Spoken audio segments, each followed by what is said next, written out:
Very lovely. So, hello everyone, and welcome to STW Sports. I'm joined today by Borussia Dortmund fan Jordan Hunt. Well, firstly, Jordan, please describe Borussia Dortmund's season in one word. I'd say remarkable because what a weird season it just was. Because if you asked me at the start of April if we would win the cup, I would say no. If you said if we could win stay in the top four, I'd say no, because we were virtually dead and dusted by the start of April.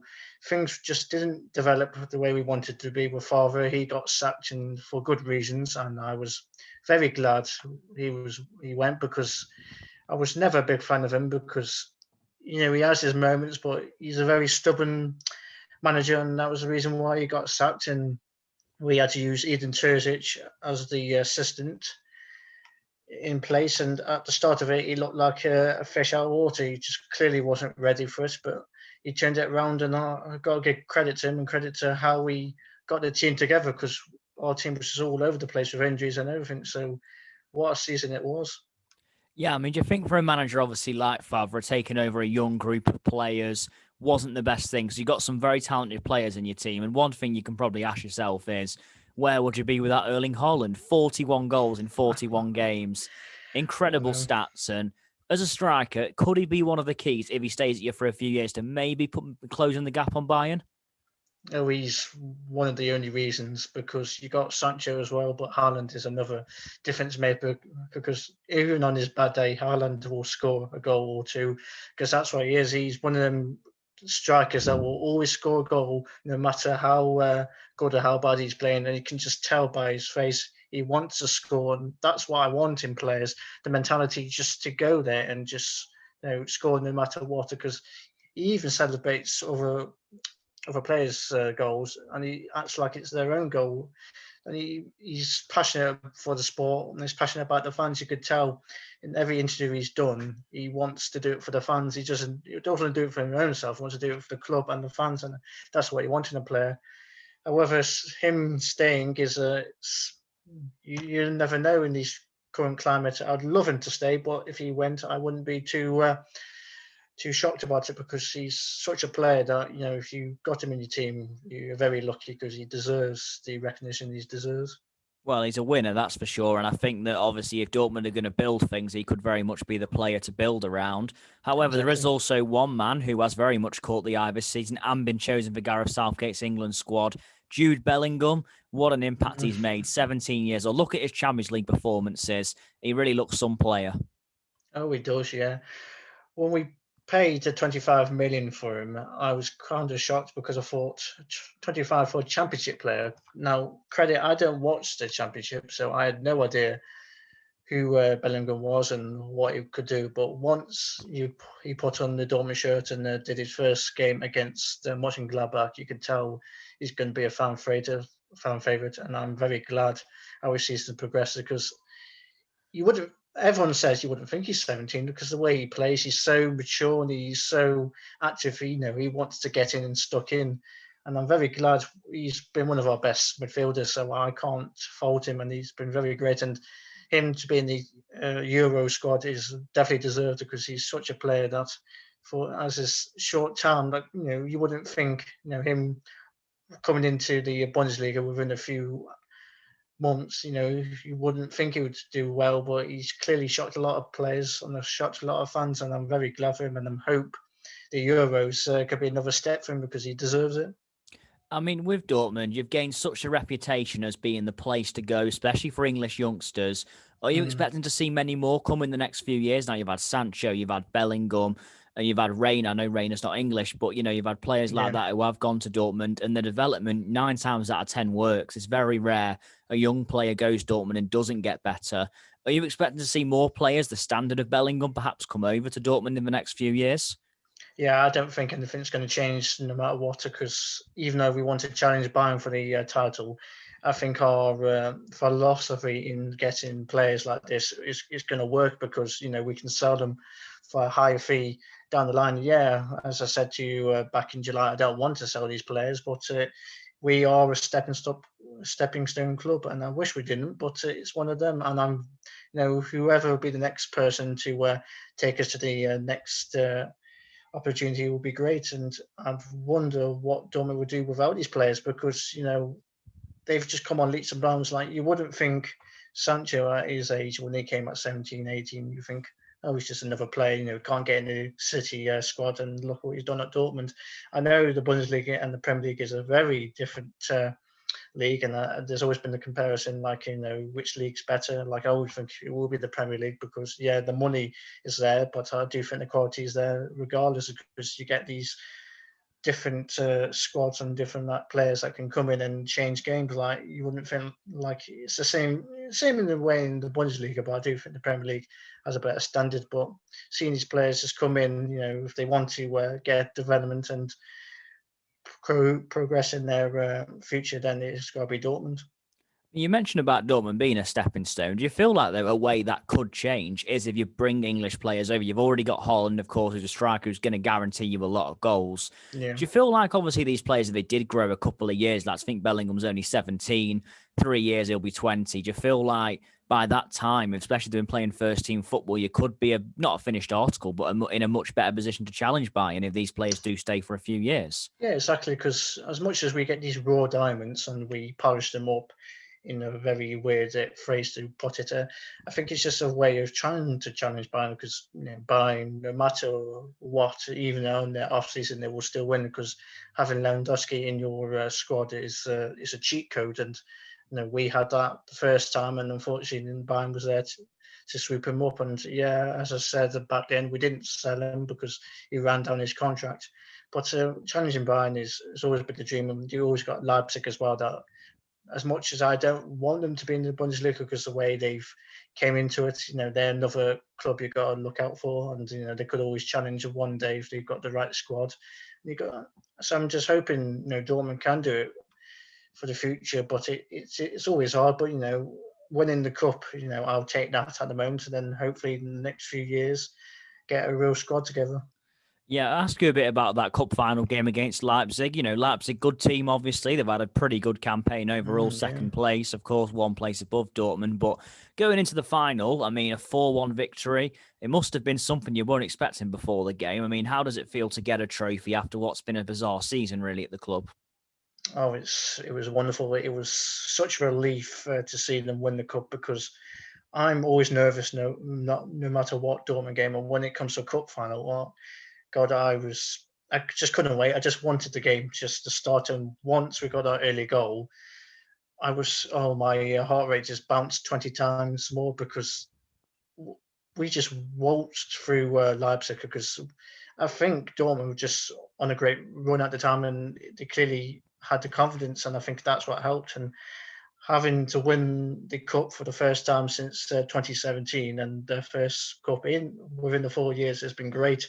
And it was such needed for Dortmund, because they needed it, because if Bayern are not in the final, then you got a great opportunity. And once they lost to Holstein Kiel in the second round, if I remember correctly, then it was always anybody's guess to win. And I think Dortmund or Leipzig were the better clubs then. And Leipzig, they are a very good, well-run club. As much as I don't like them, you got to respect the way they've handled their recruitment, and their defense has always been great. But on that day, it was just a touch of class from Haaland and Sancho, and it just proves that Dortmund is a great squad. And I was so glad for them to lift it, and hoping now we can push on for the next season with our new manager, Marco Rose. Yeah, trophies are very, very important. Before I touch on Marco Rose, I want to speak as well about the Champions League game. You mentioned a minute ago about the quality of in the Bundesliga and the Premier League. Bearing in mind, you face Manchester City, and of course, you give them a very good game, and a few decisions here and there gone your way could have maybe got past them. How did that, was that an assessment? In fact, Dortmund have progressed maybe with that game? Because, you give City a really good go, and bar the odd moment of quality in the game, you were very much arguably the better team. I must say that's probably one of our turning points in our in the season, because before that, our season and our results were just up and down, and a lot of City fans thought this could have been an easy game. But we proved that we do have quality in the Champions League, and I know for the past few seasons when we've been in the Champions League, we've just been getting knocked out in the round of 16 just like that, and like losing to like Tottenham and PSG down the line. And I was just thinking, what a great result it would have been if we got against City, but City are just too class.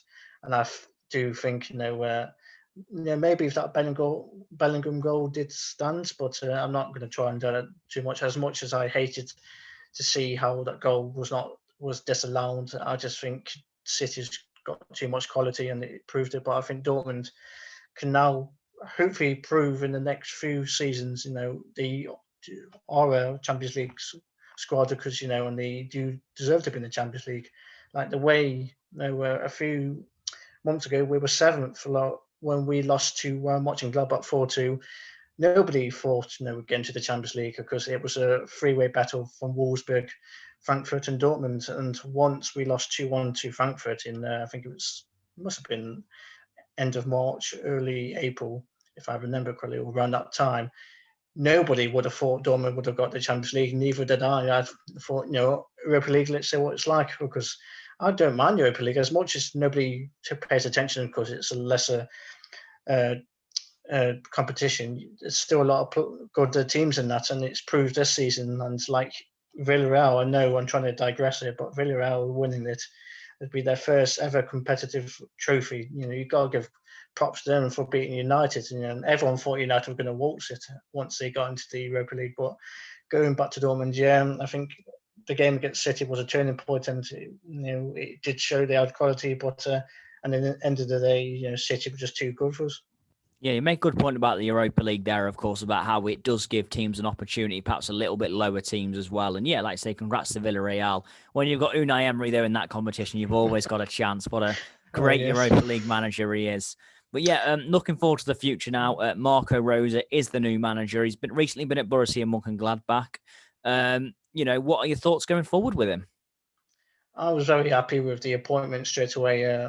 I know he's had his ups and downs this season, because once the announcement got hit, Mönchengladbach season just turmoiled, and they win the Europa League, Champions League spots, but they completely backfired and they just missed out on the Europa Conference League. I can't believe that's a new competition now we're going to have to speak about in the future. But he missed out on that. But he's a very good manager. He's proven that at RB Salzburg, and he's won a few trophies there. So I think he's great. I think he was the better appointment at the time, because there was no other manager that could fit Dortmund, because you had Max Allegri. But he's a very stubborn manager as well. And has he gone back to Juventus? I think Allegri I heard a has, rumor yeah. about that. Allegri. Yeah, I know he was still holding out, and I don't know who other was available then, but I think it had to be Marco Rose, and he fits Dortmund for what they want. I mean, like you say, an 8th place finish this season. Not really the most convincing, but I guess, like you say, the announcement kind of maybe ruined their season a little bit, because you've always got that problem where a manager's not staying. Is the motivation from the players still going to be there when they're not going to be under him next season? But the season before that, though, we got them top 4 and into the Champions League places. So do you feel like, with the right signings and obviously with this correct philosophy, if you keep hold of it, then he could be the man, perhaps? Oh, he could, yeah. He's got the mentality, and he's got the winning idea. And I think as long as he's got the right players and the right style and the formation that suits them, and then we could go far with him. As I said, it'll be our first season, so I don't want to say, we expect a title, because he's not that type of manager. Because Dortmund, as much as we should be fighting for titles every season, we shouldn't expect one straight away. We're not that bind, so hopefully it's just him getting used to Dortmund in the first season and see what happens, because we could be in for a shock. I mean, like you said, last time we interviewed you just under a year ago now, you mentioned about how Dortmund need to stop looking back and look forward. Do you feel like, that's a message as well to the fans as well as the club itself? Because obviously, yes, you have had a good decade, previous one, of course, Champions League finalists, couple of Bundesliga title wins. Do you feel like now it is a case of the club's going forward, and you do seem to have this brand new philosophy, which has obviously come into play this season, a world-class striker? Do you feel like going forward, the club now can be, can eventually recompete with Bayern?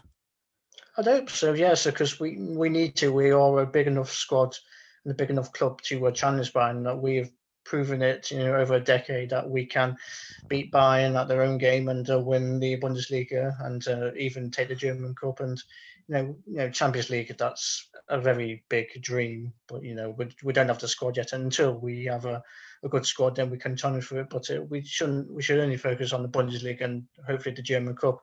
And I'm thinking, like as you said, we shouldn't be looking forward. We shouldn't be looking backwards because we had Jurgen Klopp and he's a great manager. But I don't want everyone to think of Dortmund and think of Jurgen Klopp because it was always a 2-2. Hopefully, future it'll be when you think of Mark Rose, you think, oh, Dortmund, that's what I want, and I think that's what we all want. And the only thing I do want to mention is because 2005, the club nearly went out liquidated. It could have been non-existent the way we handled our transfers back in the day, because we were all the first team on the US stock, and once that crashed, our money just went bust, and so that was a tough time back then. And I think a lot of players and a lot of fans now wonder why can't we spend like 30 million on a good centre back.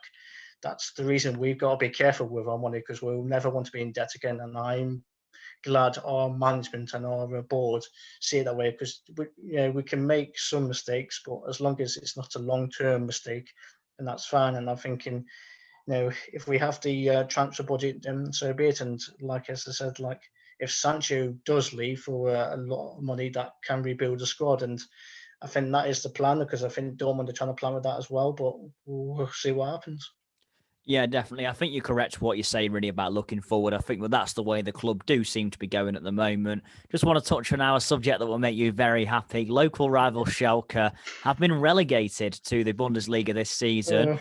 I mean, yes, they had a very poor run after lockdown, of course, starting with a 4-0 loss to yourselves, Borussia Dortmund. But at the beginning of the season, I don't think anyone would have said Schalke will get relegated. And it's happened. And obviously, taken away, possibly you're biased away from it. I mean, I don't want to touch on them too much, of course, but how do you think next season is going to go? And how weird is it going to be seeing them in a league below?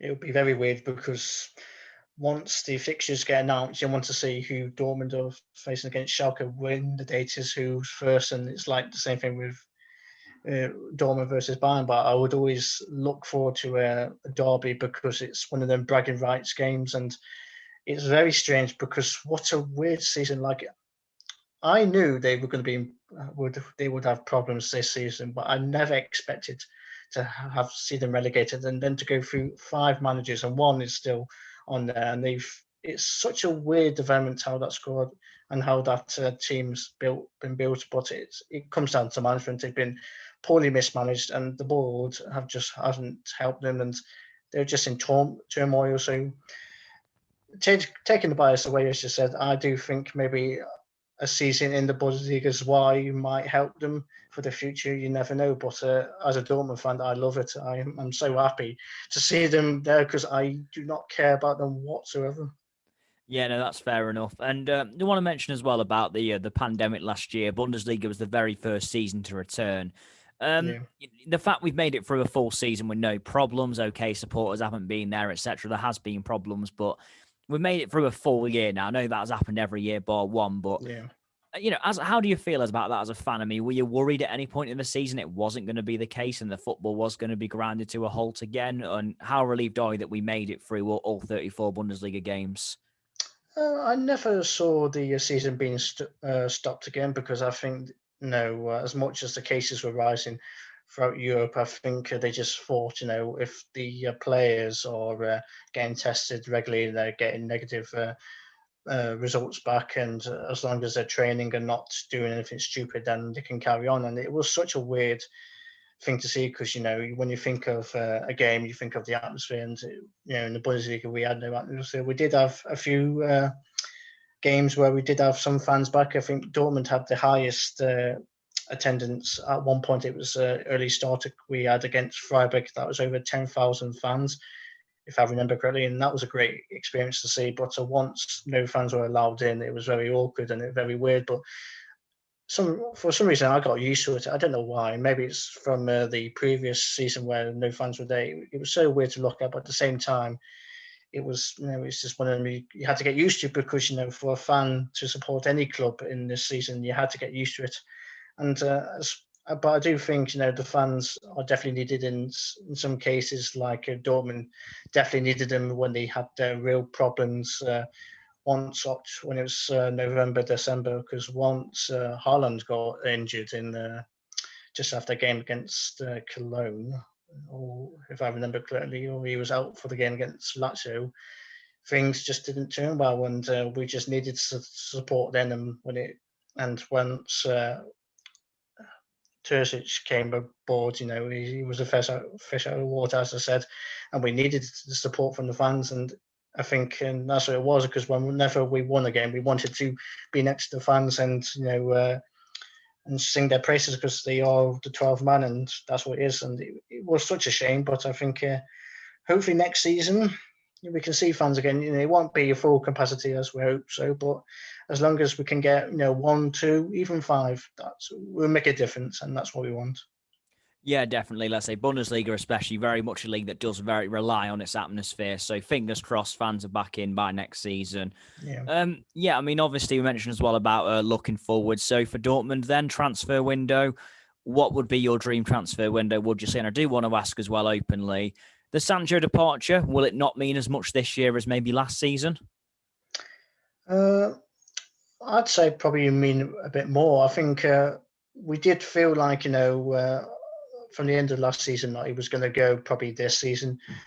Maybe he won't go. You never know that, because it's United and the way they do transfers. I think today they have done an official bid for Dortmund, but I think it's 69 million, and that is low. We want at least 95 up to 100. You could say Dortmund are being stubborn, but we need the money. We need is the money for the rebuild, and I'm thinking for a dream transfer, it would be Lacroix from Wolfsburg. He's a very good centre back, but I do think Leipzig are in for him, so it would be one of them. If we have the money for him, I'd definitely go for him, because we definitely do need centre backs. But we are looking at the Mainz defender, Saint Juste.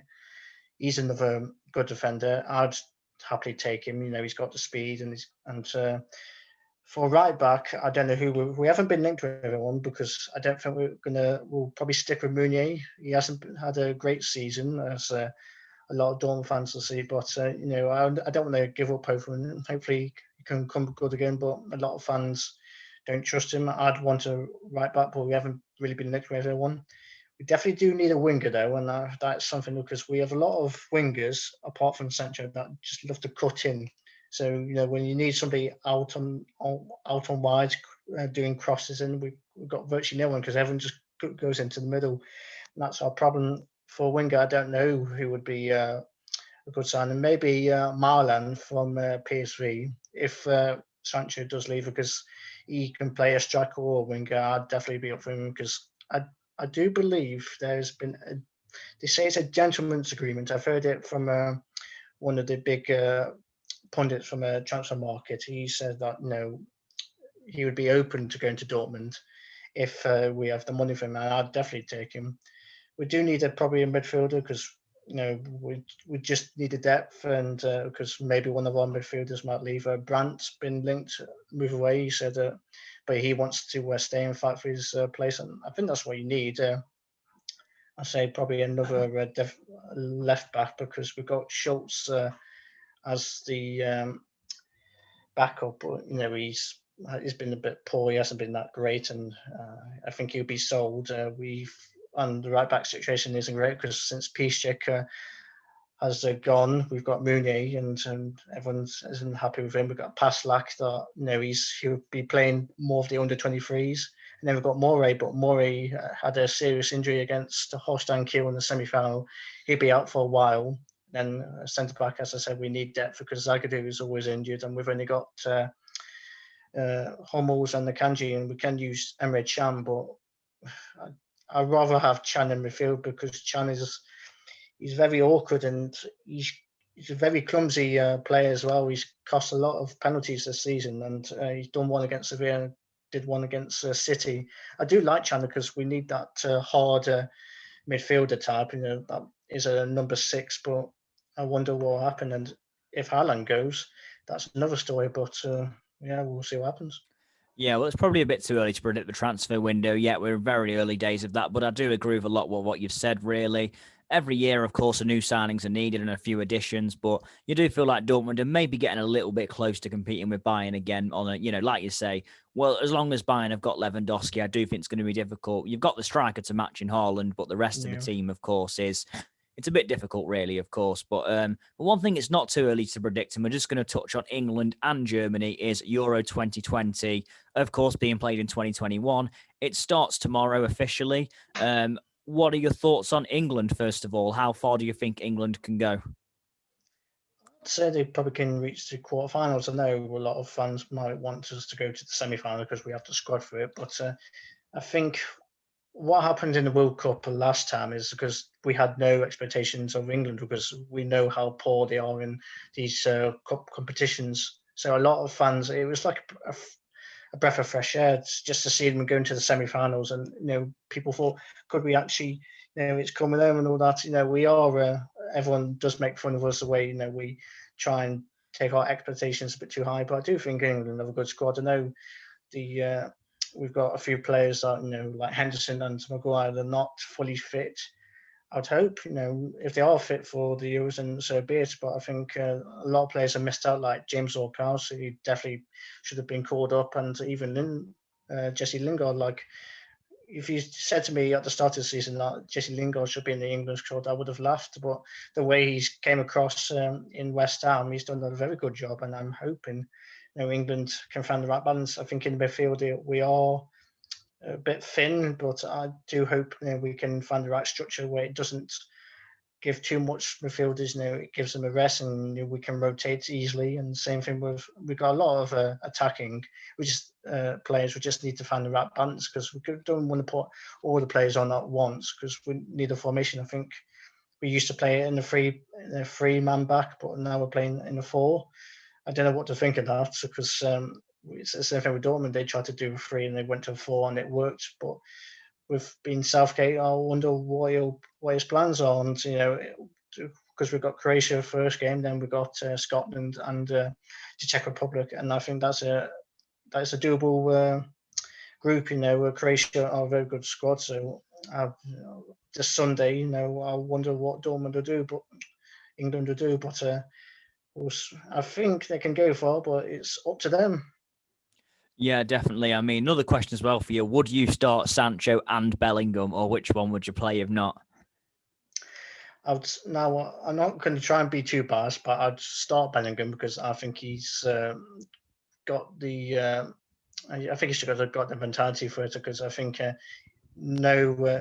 won't phase him like on the big on the big stage. I think he will do well. I think maybe the first game puts him on the bench and see what happens with Bellingham, but I think he definitely starts because he likes to go forward, and I think a lot of English midfielders like to do that, and I think he'd be perfect for that role. Sancho, on the other hand, I'd put him on the sub bench because he's not that type of explosive winger that everyone expects when they look at Dortmund and they're thinking, oh, he'll use the same form in England. He's a very different player when it comes to it. And yeah, maybe like with the transfer rumours that are going on, maybe even though he says that it won't affect him, I'd rather just put him on the bench because once you've got tired legs, he's super quick and he's super fast and his skill can help England. So I'd definitely put him on the sub bench. Yeah, I'd agree with that. I think I'd probably start Bellingham and over Sancho as in if I had to choose. I think Bellingham, young, hungry player. You can tell by his Champions League performances, he's not phased by the big stage. And like you say, I think young, explosive. Just look at Rooney, and I'm not comparing to Rooney, but look at Rooney in 2004. Putting in a young player can really work wonders. And of course, as a lot of our audience are going to be German for this, Germany's chances in the group of death, but a very good team. However, Joachim Löw is taking over his last tournament, and as we saw in 2018, could possibly be running out of ideas. Yeah, I think no, because it will be Hansi Flick. They'll be taking over once the Euros has been ended, and that. To be honest, when he got announced, I thought he was actually taking over Joachim Löw straight away because the way Germany have played under him in the past few years, ever since 2014, has been a complete shell shock because they won the 2014 World Cup and it was a good setup for them then. But this, would they have a good chance? They've always got a good chance because Portugal, or you never know what to think of them. France will definitely top that group. There's no question there. Hungary, they're just there to be the fourth player. But I wonder what they'll do. But I think they made some good decisions. They brought back Mats Hummels and Thomas Muller. And Thomas Muller's season has been great, and Hummels has been a very good defender for Dortmund when he's needed. So I think they've got a good squad depth there. And I know people make fun of Timo Werner, but I think when he plays for Germany, he's another player they've got to look out for. I was shocked to see that Marco Reus won't be going, but he made the announcement that he's going to just take a time away. He's just going to let his body heal because he's had a very long season. He hasn't actually had a real bad injury this season because everyone thinks he's always injured. So it's definitely a good call. He's resting, but if he wanted to go, he definitely would have been picked. But I think they got a good squad depth, and hopefully they can go focus with Manuel Neuer in goal. You don't have to worry too much about goals being saved because you know what he's like. But could they get second?